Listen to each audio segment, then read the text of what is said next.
আরাফাতে মিনাতে গিয়া নবীজি জোহর আর আসর কি দুই রকম, দুই ওক্তে পড়ছেন না এক ওক্তে পড়ছেন, এটা দেখবেন। আমি আপনারা এখন বলতেছি না কিছু, আপনি দেখবেন যে নবী সাল্লাল্লাহু আলাইহি ওয়াসাল্লাম আর এই মিনার প্রান্তরে, আরাফাতের প্রান্তরে জোহর কিভাবে পড়েছেন, আসর কিভাবে পড়েছেন। উনি যেভাবে পড়েছেন আপনি সেভাবে পড়বেন। উনি কিভাবে পড়েছেন হাদিসগুলিতে আছে, সুন্নাহর মধ্যে আছে না, নাই? জোহর যদি সেখানে 2 রাকাত পড়ে থাকেন, আসরে যদি 2 রাকাত পড়ে থাকেন, আমি কয় রাকাত পড়ব? আমি কি ওনার চেয়ে বড় পণ্ডিত না ওনার চেয়ে বেশি মোত্তাকি? হ্যাঁ, তাহলে আমি কেন ওনার উপরে কথা বলতে যাব? কথা বললে তো আমার ঈমান আমল সব যাবে। সাহাবীদেরকে বলা হয়েছে নবীর উপরে যদি আওয়াজ তোলো আনতাহবাতা আমালুকুম ওয়া আনতুম লা তাশউরুন, অজান্তে সব আমল বাতিল হয়ে যাবে শুধু আওয়াজটা তুললে।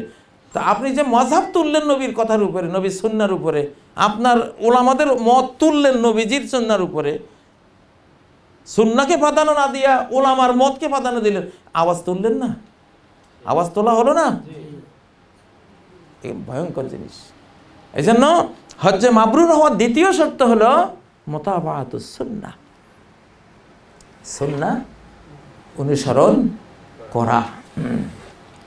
মিনায় যেভাবে ছিলেন আপনি সেভাবে থাকবেন, এগুলো ওলামারা বলবে আপনাকে। আরাফাতে উনি যেভাবে যা করেছেন আপনি সেভাবে তা করবেন। মুজদালিফা কী করেছেন, কঙ্কর কীভাবে মেরেছেন, কতটুকু মেরেছেন, ওনাকে ফলো করা। লা ইলাহা ইল্লাল্লাহ, সব ইবাদত আল্লাহর, আর ইবাদতের পদ্ধতি মুহাম্মদুর রাসূলুল্লাহ।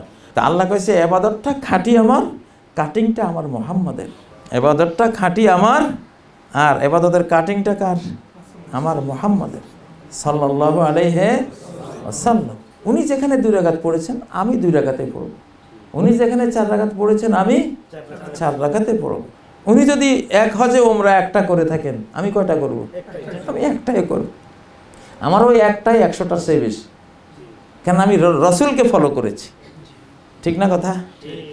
তো তাহলে মুতাবাআতুস সুন্নাহ, নবী সাল্লাল্লাহু আলাইহি সাল্লামকে ফলো করলে আল্লাহর স্নেহের দৃষ্টি আপনার উপরে পড়ে গেল। আরে ওরে তো আমার মুহাম্মদের মতো মনে হয়, ও তো আমার মুহাম্মদ যেভাবে আমার ইবাদত করতো ও তো সেভাবে করছে, আমার খলিল যেভাবে আমার ইবাদত করতো সেভাবে করছে।